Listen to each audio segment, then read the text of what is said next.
Assalamu alaikum, family. Peace be unto you. You're tuned in to the Sajda channel, and I'm your host, Sajda Wendy Muhammad. I'm going to call this today the Patience Podcast because we're going to be asking that age-old question and really just addressing it. I don't know if we'll be able to answer it, but why is it so daggone hard to be patient? Look, be a friend, tell a friend, and we'll be right back after a few short commercials and a beautiful prayer. See you on the other side.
O Allah, guide me among those whom Thou hast guided aright, and preserve me among those whom Thou hast preserved, and befriend me among those whom Thou hast befriended. Bless me in whatsoever Thou dost grant me, and deliver me from the evil of what Thou hast judged. Surely Thou judgest, and none can judge against Thee. And he whom Thou befriendest is not disgraced. Blessed art Thou, O Lord, and exalted be Thee above what they set up besides Thee. I bear witness, nothing deserved to be served besides Thee. And I bear witness that Muhammad is Thy servant and apostle. Amen.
The Honorable Elijah Muhammad, who in my judgment is the master historian,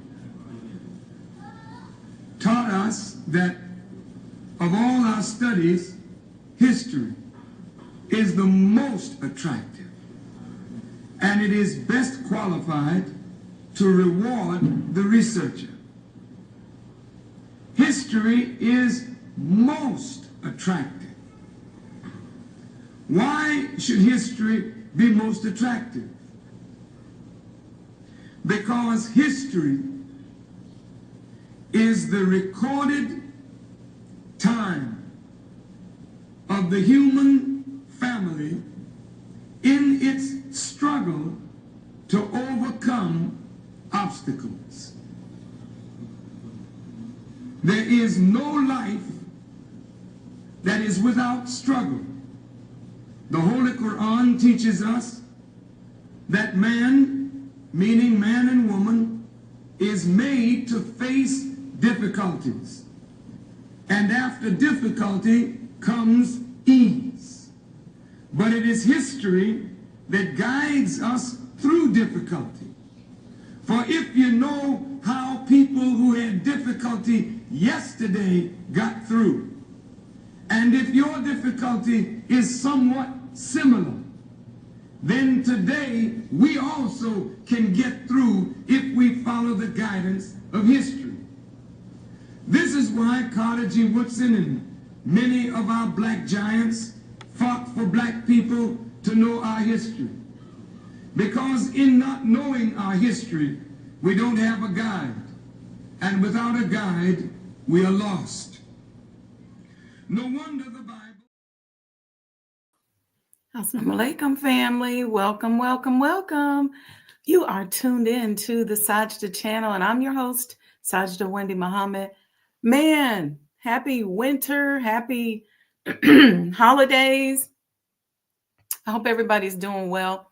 I got me some chai here, and I have a regimen, like a healthcare regimen that I do. I've been doing it for years, but I really stepped it up during COVID and just kind of kept it going. And I just made a mistake during the commercials, and I'm going to cover up the brand, but I took a couple drips. I take 2 drops of this oil of oregano. I think between this and the black seed oil that I take, it's probably the nastiest stuff on the planet. The black seed oil, when it goes in, it's nasty, but once you rinse it down, it goes away. But this has an aftertaste, but I will tell you, it works. It works super duper well.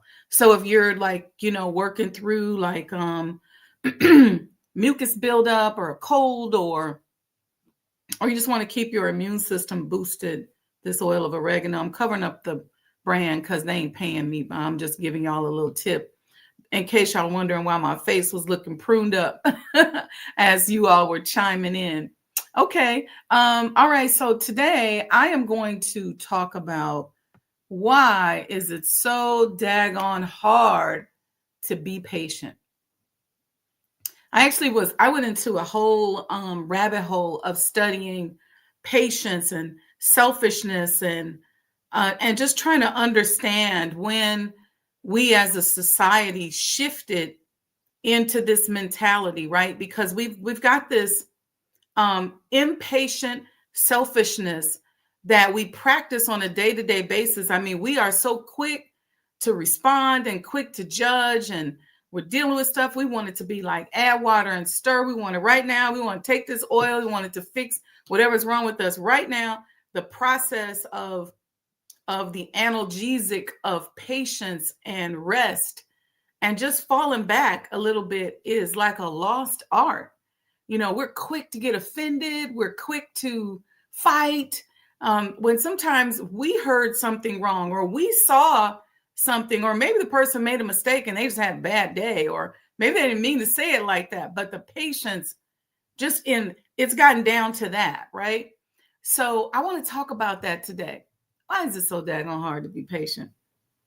Because in a world that celebrates speed, instant gratification, overnight success, patience has just kind of quietly become one of the most difficult spiritual and psychological disciplines to practice. Even so much so that as entrepreneurs, we deal with it because we have a lot of times pop artists who invest in something and they're called Entrepreneur of the Year, or it seemed like they came on the scene a few years ago, and next thing you know, they're a huge multimillionaire. And so a lot of us as entrepreneurs get confused about that. For one, because our family and friends are like, well, look at 50 Cent or look at Rihanna. And you're like, that's not normal. We just get conditioned to expect immediate results, fast money, fast answers, fast healing, fast validation. But yet patience asks us to wait, to trust, and to endure without certainty. And just because the mind of this world that we live in is encouraging us to dissolve patience, it doesn't mean that it's not a spiritual principle. It doesn't mean that it's not a powerful spiritual principle. So today I want to explore why patience is so difficult. Not really from a moral failing, but as a deep human challenge that is shaped by our psychology, our trauma, and even our spiritual misunderstanding. You know, why is it so difficult? So let's dig into this. Let me pull up a few notes. I went into one of my favorite sources is Psychology Today, the magazine. I used to subscribe back when we would get magazines sent to our office. Now I have a digital subscription, but I actually love that magazine. And what I learned through researching this there is that from a psychological standpoint, patience is closely tied to emotional regulation. So you all know, as a certified emotional intelligence coach, I talk a lot about emotional intelligence and understanding our emotions and how to use it as a compass. What did that trigger mean? Why am I, excuse me, why am I feeling this way? And going deep into getting that and understanding ourselves. Excuse me. Because generally what tends to happen is we have an emotion, and instead of looking at it as a compass, like, what is this emotion saying to me? What is it telling me to do? What is it telling me not to do? Where did it come from? If I just sit here and let it pass, what'll happen? Just playing with it, we quickly look for some place to blame. I feel tired. Let me blame it on something. Well, it's because I was up late. Or we feel angry. Or it's because so-and-so did such and such. And a lot of us start to find unintelligent ways in order to blame something else for the emotions that we're feeling. According to Psychology Today, patience requires the ability to tolerate discomfort, uncertainty, and delayed gratification. And I know that's probably 3 bad words for many of us today, because we in the add water and stir mode, right? The human brain is wired to avoid pain and to seek reward. So dopamine reinforces quick wins. But then patience requires us to override those impulses. It's why a lot of times if you take a coaching session with me and you're going through something, I'll teach you how to trick your mind to create those dopamine levels so that you can hang in there a little longer. You can be a little bit more patient in your relationships and your business. And once you start going through this process and understanding that, you realize that everybody's experiencing Earth at different levels. So there's all these different versions of Earth out here. I'm experiencing mine based on wherever I am. You're experiencing yours based on wherever you are. And again, being patient with each other is important because we're not always in the same spaces. So for many people, impatience is not a character flaw. It's a nervous system response. Trauma, chronic stress, and instability to train the brain, or our inability to train our brain is often what triggers those nervous system responses. So, for example, when you've experienced repeated disappointment, waiting feels oftentimes unsafe, because what we're doing is we're afraid of the disappointment. And what causes the disappointment? Setting expectations or unmet expectations. So waiting and just sitting and waiting and having faith can feel very, very unsafe. It can feel like we're exposing ourselves to danger rather than searching for the beauty through faith in the outcome. Ooh, I hope this is making sense. And I'm just trying to raise awareness. I don't have all the answers, but I'm just telling you a little bit about my research, and I'm raising some awareness. I've been in research mode this week because we have a program that's launching in January. And so I'm just getting ready for the students. And I just been in deep thought and research mode. Plus I'm working on the next book. So it's a lot going on over here, and, dealing with a bunch of other stuff. So, but that usually puts me in reflective research mode. Okay. Now, impatience. When we're just chronically impatient, it usually reveals a deeper issue. It's generally our desire for control. Do you know that some of us are so impatient that we're unable to develop relationships, even with our mates, even with our parents, even with our children, or even at work, because we're so impatient? And that impatience that is born out of our desire for control. So if we don't get what we want, if things don't go our way, if we can't control the situation, we get impatient because we feel afraid if we can't control the situation. Or sometimes we're so insecure that long stretch of patience, we make it mean something that it doesn't.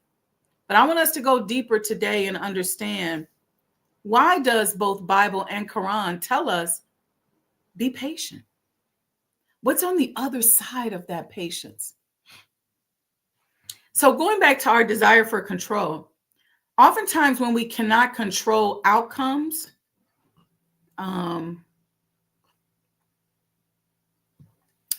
timelines, we can't control the timeline. When we can't control people, this impatience bubbles up and mirrors itself as anxiety.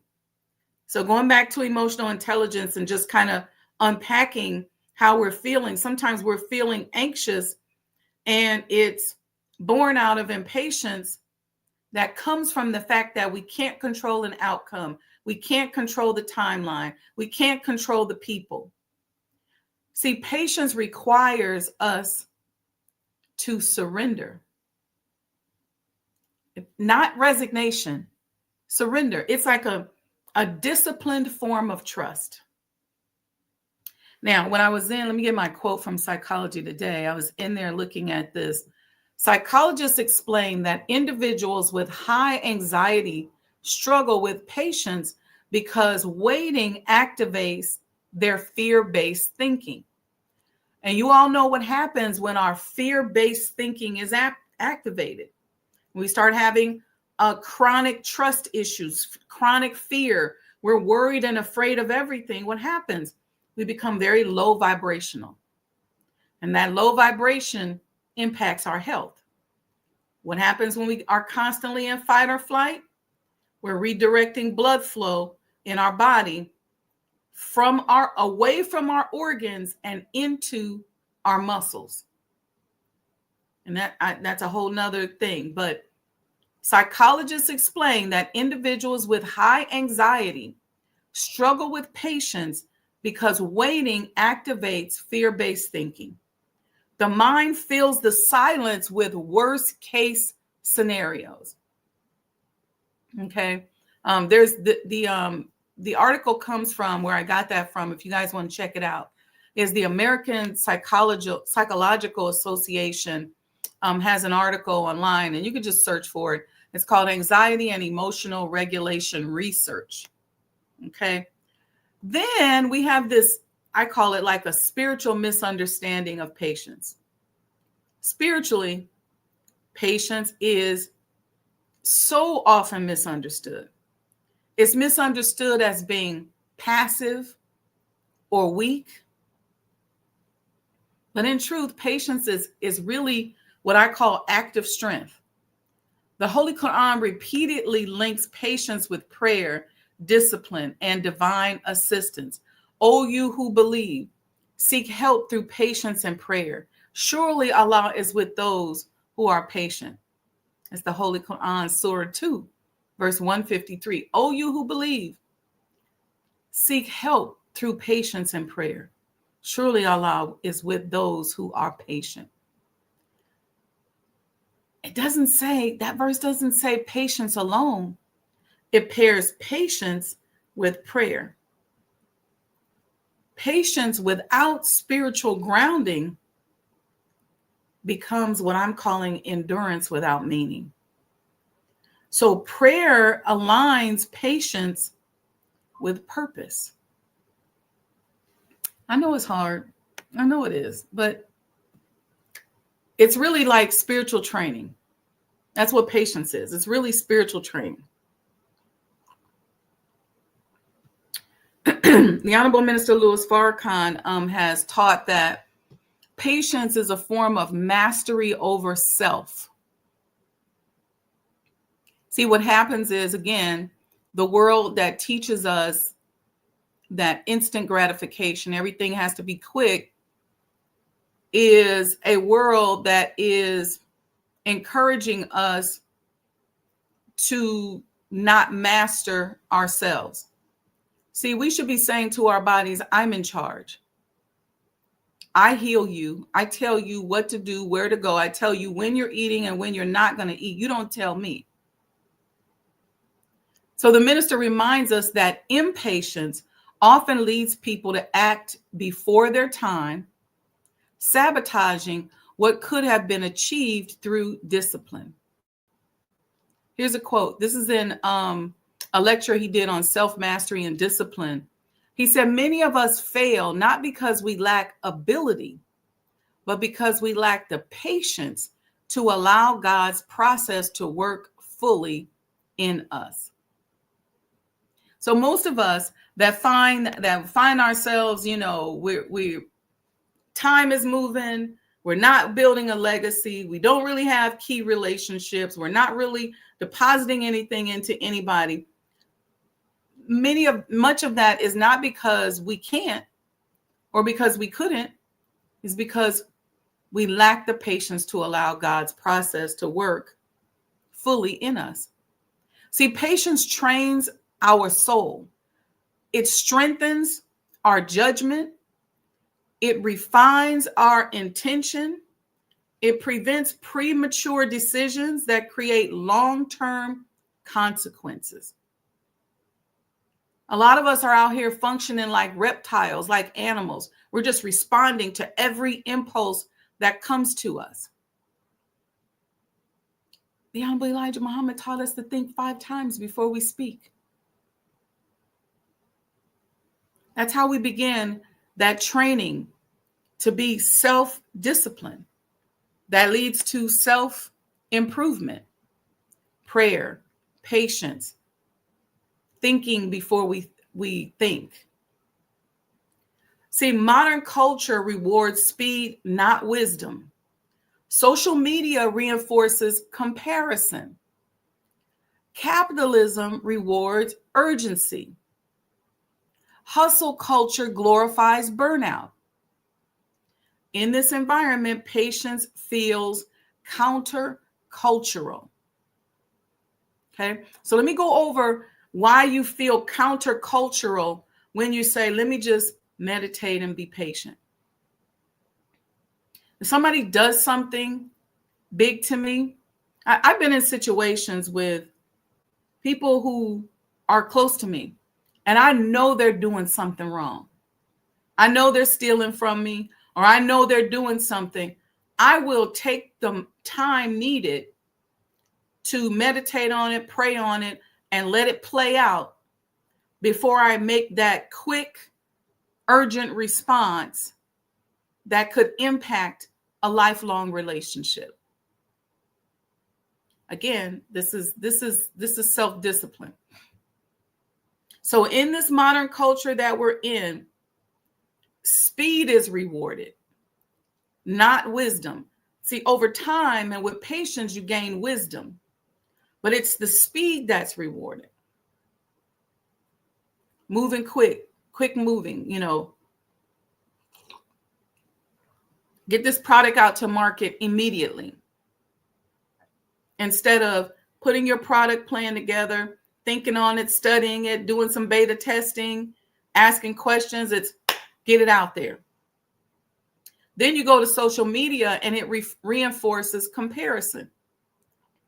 And sometimes we don't realize we bring that into our relationships. So nobody can, I've been around people where you can't even say nothing to them because their immediate response is a comparison. If they say, oh, how you doing? Oh man, I'm just a little tired. You was tired. I'm tired. You don't know how tired. It's like, whoa, can I just be tired? But it's a behavior that we're learning, that we're bringing into our interpersonal life. And so if you catch yourself doing that, like if somebody's talking to you and you can't wait to jump in there and talk about your experience with that, dial it back a little bit and be patient and see if you injecting yourself even makes sense at that moment. Sometimes you might just need to listen. Sometimes it might be somebody who loves you that just says, I just want to hear his voice. I just want to hear her talk. That makes me feel good. Let me call my homegirl. Let me call my cuz. Right? And just them talking, and then, once you start practicing that, you'll know when the conversation is an exchange of information. That's really what a conversation is. Not where a person says something and you don't want them to say nothing back, or you don't want to hear their opinion. You don't want to hear what they have to say. Dial back and be patient. So even if a person comes back with something, okay.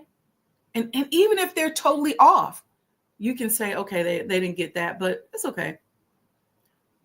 Because the social media that we're engaging in, a lot of times we don't know that it's reprogramming us on a subconscious level. It's causing us to compare. It's causing us to always inject ourselves all the time. Sometimes injecting yourself is helpful. Somebody may call and say, you know what? I blew my diet today. I went and had a cheeseburger. Then, sometimes you may say, well, you know what? I understand because I had a pizza yesterday. That's a little bit different. When you're listening to jump in, or somebody says something and you're making it about you. That is the impatience that is caused by how we utilize social media. I won't even say caused by social media, because social media in some aspects can be good, but how we utilize it. Then capitalism rewards urgency. So you see that a lot all over the place. 30-minute sale, blockbuster sale. Click the link right now, buy one, get one free. Everything's urgent, urgent, urgent, urgent. It's a form of marketing that is being used that makes us then subconsciously translate that to our personal lives. Okay? The whole concept of hustle culture, it just glorifies burnout. And all of these things, being patient feels countercultural. Yet every meaningful thing, faith, mastery, wealth, healing, legacy, requires time. If you plant a seed in the fall, that seed needs time to germinate, to where then in the spring you begin to see it bubbling up out of the ground. It's all about time. So we have to, this is also what causes us to be insecure about age. it's a social construct, because we come out of the Industrial Revolution, from the colonizer days, where only those productive years of your life mean something to the people that reward you with compensation. So people don't care about children, which is why they got to have youth programs and all that, because the youth don't tend to generate wealth, and they don't tend to, because we have labor laws, or at least now we do, they don't work. And then elderly people, because the productivity, they believe during the Industrial Revolution and during colonizer days, decreases after a certain age, then they throw that segment of the population away. So we're missing two powerful perspectives, because that time that brings about that beautiful wisdom, we miss.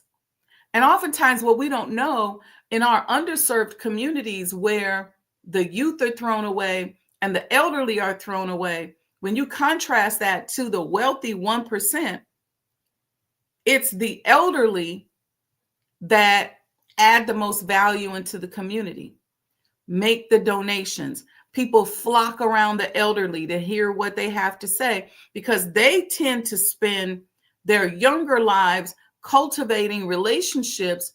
So when they get older, people just want to sit at their feet and learn. But in underserved communities, because those two aspects of our community are thrown away, when that middle productive groups reaches that older age, there's no companionship, there's no relationship. Again, this is all part of how the culture is regulating our ability to be patient. But as we're becoming more spiritual as a people, and as we're learning, as we're growing, we're understanding the wisdom that comes with time, right? So every meaningful thing, plants, trees, nature, wealth, healing, legacy, requires time. All right. Now, let's bring emotional intelligence in this. All right. Y'all doing okay? Hope y'all doing all right. Thank you, everyone, for being in the chat. Before I jump into emotional intelligence, let me see y'all here. Mom says, happy Friday. She says, need that sniffling today. That oil of oregano, it'll do it for you, but it definitely is not a pleasant experience. Trust me. You put 2 drops under your tongue, but whew, it's nasty. Sister Mildred says, Assalamu alaikum. Wa alaikum salam, ma'am. Let's see, who is this? Oh, Sandra D. Hey, girl. Hey, assalamu alaikum. She says, happy Friday. Blessings to all. Patience, purpose is interesting. Yes, yes, and yes. Ida Muhammad, welcome, sis. Wa alaikum salam. Okay, I see the rest of y'all all up in here, but you're not in the chat today. That's okay. Those of you who are in the chat, I'm closing out. I want you to give me some questions or comments while I'm going through the emotional intelligence side of patience. Okay. Emotionally intelligent individuals understand that patience is not about waiting. It's about how you behave while you're waiting. See, here's the beautiful thing about emotional intelligence. They say that your IQ is set, from the time you're a child. But emotional intelligence, you can go up and down, right? It's never too late to improve your emotional intelligence, which of course then improves your vibration, which then of course improves what you attract and how you navigate into the world. But when you really begin to study those 5 components of emotional intelligence, and emotional intelligence, y'all, let me remind y'all, I'll do a tune-up in the next couple of weeks, does not mean that you don't have emotions. It doesn't mean that you just got to control your emotions. There's 5 components to it, and I'll break it down. We'll do a refresher course. Maybe we'll do it next week because we're going to probably talk about something else tomorrow, or we may. I'll see what the Spirit leads us to do. But Emotionally intelligent individuals understand that patience is not about waiting. It's about how you and I behave while we're waiting. Do you throw a temper tantrum? Do you grow resentful? Are you fearful? Are you bitter? Are you scared? Are you angry? Or do you prepare? Do you learn? And do you refine who you are? Most of you know who know me know that Allah always gives me big projects to work on. I mean, big stuff where there's always big unknowns in it, big challenges, big enemies, people, things that are so big that they challenge people around me. Um, it causes, I get these huge ones, and I always laugh because I say, you know what? Every time I get a big project from Allah, that's when I get talked about. That's when people don't understand, and oftentimes, because what you're getting to work on when Allah gives you these big assignments is not something that people can comfort you through.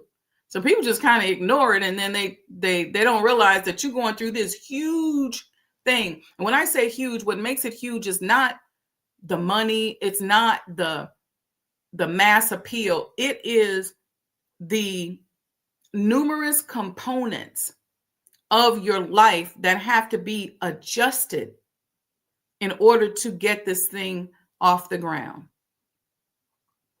And so while you're working on the project and the project is taking its course, what are you or I doing? I spend a lot of time preparing and learning and refining who I am, stretching, shaping, molding. Okay. Looking for that clarity that it takes to emerge, looking for that alignment that helps me recognize who I am in the process, creating space between impulse and action. All right. So let me close with this. Patience is actually not the absence of action.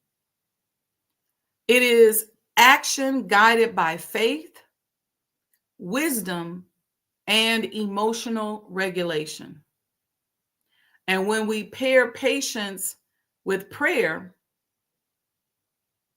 and we pair patience with discipline, and pair patience with understanding, it becomes a force that protects us from ourselves. Okay? I look at it as a sacred practice in this particular world that we live in. Peace and blessings, Brother Ronald. Ida Muhammad, I see you, says, it is also indicative of a lack of faith in others when Allah would not give us big projects. He started with big projects. We should think big. Yeah. Yeah, we definitely should think big, but sometimes, Sister Ida, for a lot of us, it's difficult because, well, let me say it this way. We're blessed if the project is so big that it changes your life immediately. Other times, it becomes very difficult because we live in a culture that does not reward patience. So you can see the results of patience if you can see, but the culture doesn't reward it. So if we become addicted to the attention from the culture, then it becomes difficult to see Allah moving quietly in the background. So that's what we got to work on. We got to work on being manipulated for the sake of access, being manipulated for the sake of attention. So we may have, we may work at a company, and maybe everybody's seeking the attention of the CEO, and you work for a director or a vice president who is dangling your access to that CEO in your face. Well, if you don't perform in such and such capacity, then you can't go to the luncheon with the CEO. Or if you don't do what I say, I'm going to tell the CEO that you didn't do this. Or even more sinister, if you go along with me, go along with my strategy, then the CEO is going to see you. So these are games, subtle games that are played. And the reason why we get played by them, and I say we because we all either are being played or we have been played, is because of our faith issues. Our faith issues make us fearful of asking questions. We become afraid of that person. We use deceptive intelligence to make us think that it's really because I respect this person. No, you really are afraid because your faith issues are making you a coward. And I'm not insulting anybody, but this is just real. See, when you know how to be laser focused and hear and sit down, sit your bum down and be quiet and have a conversation with Allah and say, Allah, what, help me with this. And let Allah move through you and talk through you. Let the Spirit flow through you. Then oftentimes what that person is saying to you, or the way they're using access to that CEO or that person to manipulate you, I'm just using that as an example, it won't be that big of a deal because you won't have made a God out of it. See, all this stuff, the polytheism, it's all interconnected. Man, I could go into so much more, but we're going to, that's it, y'all, for today. I just wanted to raise our awareness about patience. Okay. Stepping back. And oftentimes the patience that we need to exercise is patience with ourselves. Because what happens is something will happen in our life. Somebody do something bad. Somebody's doing something to us. We get in a situation where, maybe we stumbled and fell and somebody had to help us out. But in helping us out, they're taking advantage of us. And we know it. And so we have to be patient to crawl up out of the hole. And then once we crawl up out of the hole, we go, all right, that was your price that you earned for helping me at that time, but you ain't getting it no more. It could be that kind of thing. It's like when you're in business, sometimes I remember when we were building the hospital, there was somebody that I had to bring on board. And I started realizing that they weren't as honest as I assumed that they would be.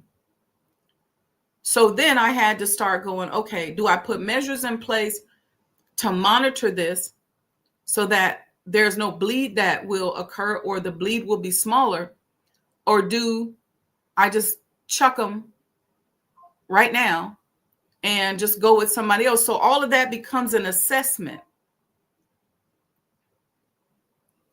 So there's different ways in which this whole concept of patience shows up in our lives as entrepreneurs, whether it's somebody threatening us and dangling access to something or someone in our face. It could be money. It could be somebody who is doing wrong, but you got to be patient and let a process play out. And so again, the question becomes, what are you doing in that process? What are you doing while you're waiting, while you're being patient?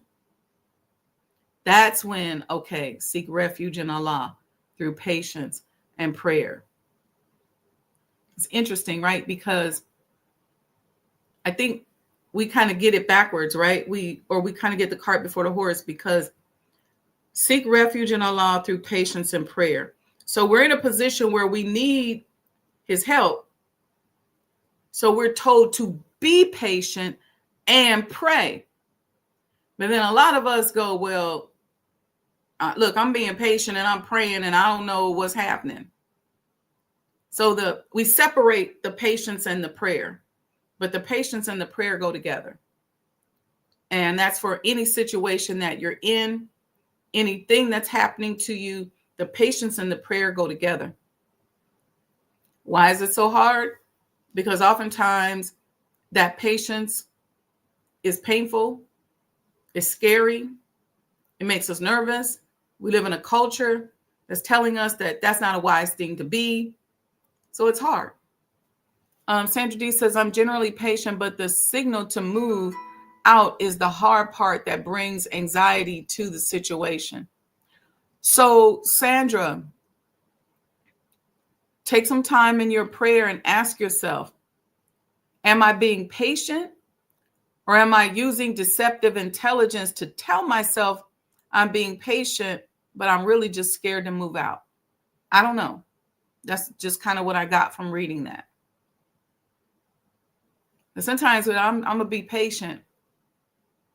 Are you really being patient?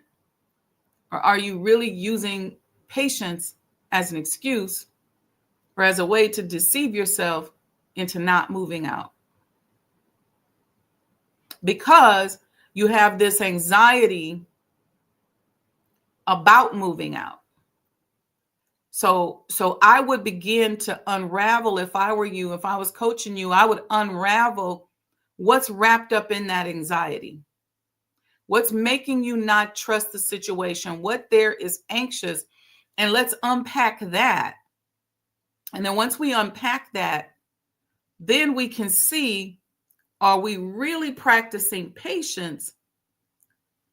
Or were we, once we unravel it, or were we really just apprehensive about moving out? So that's just something to unpack. Brother Ronald, appreciate the wisdom. Thank you so much, sir. Thank you. Thank you. Okay, y'all. Let's see. Any updates? I'm working on something huge for the Honorable Elijah Muhammad House. Is going to be a huge program that we're going to be doing coming up. So stay tuned. I know some of you all in the chat are artists, and so you're going to want to be a part of this. We're also working, I think I told you all before, where we're building the database where you're going to be able to go into a database and register your coin. And that coin registration, this number back here becomes your membership number. It's going to give you free access to certain exhibits, discounts, not only to the house, but to other businesses that are affiliated with us. So it's going to be some good stuff. But I'm working on this. It's a huge database, so it's taking time. I have a partner team that's also something that I work on a couple times a week, but we're hoping to have it done in the next probably 3 weeks or so.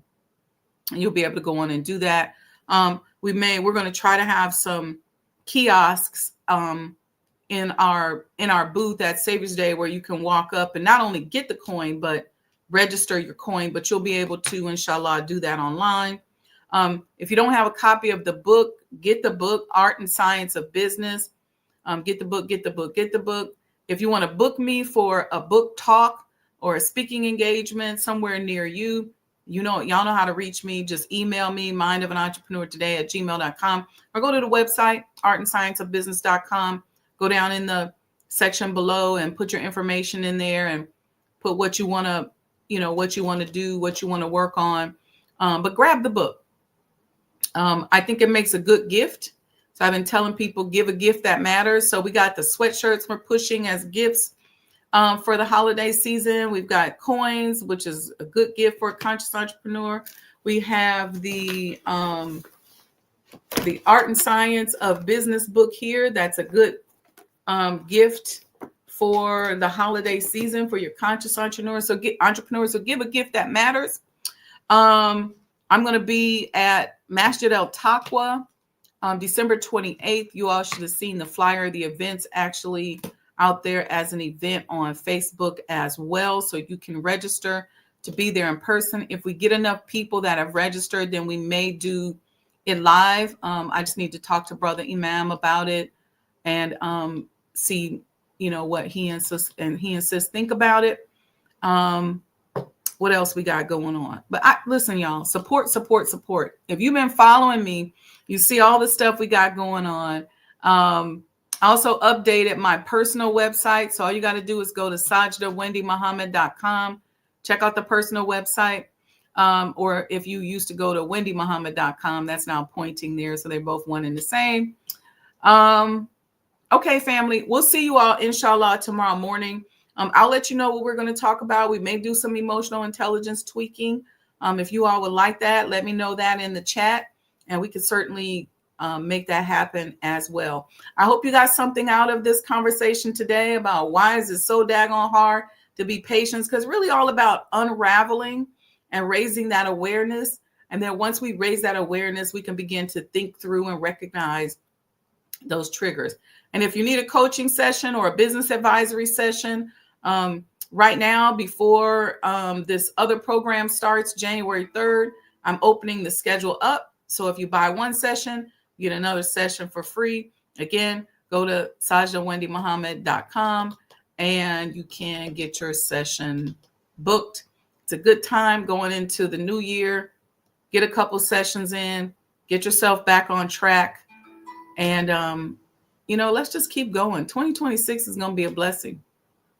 All right. Okay, family. Love you all. Peace and blessings. And I will, inshallah, see you all tomorrow morning.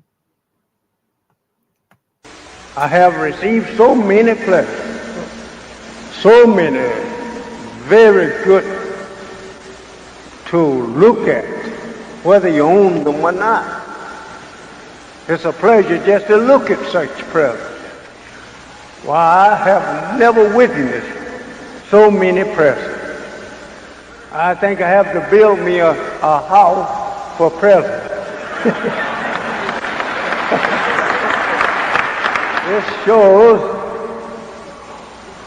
what Allah can do for you and me if we believe in Him. There is nothing that we could not accomplish in the name of God. You know what your problem is? You don't have even a worthy goal to strive after. I'm going to give you an assignment today. Here's an assignment. Is there something you want? Do you want something? Something that you want, but you have not been able to get it? Huh? Close your eyes. Do you see it? Whatever it is that you want, first envision it. You got the picture. Do you see it? All right, now the question is, you have to claim what you see. I claim this. I claim it. I believe with all my heart in the name of God that I'll bring what is in my imagination into reality. We're going to bring it back like it never was. I see in the dome the name Allah written in Arabic. But I can't just dream, I gotta go to work.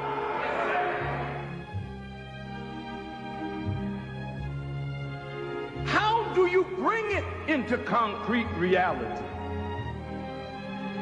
First, without faith, you can't work the vision.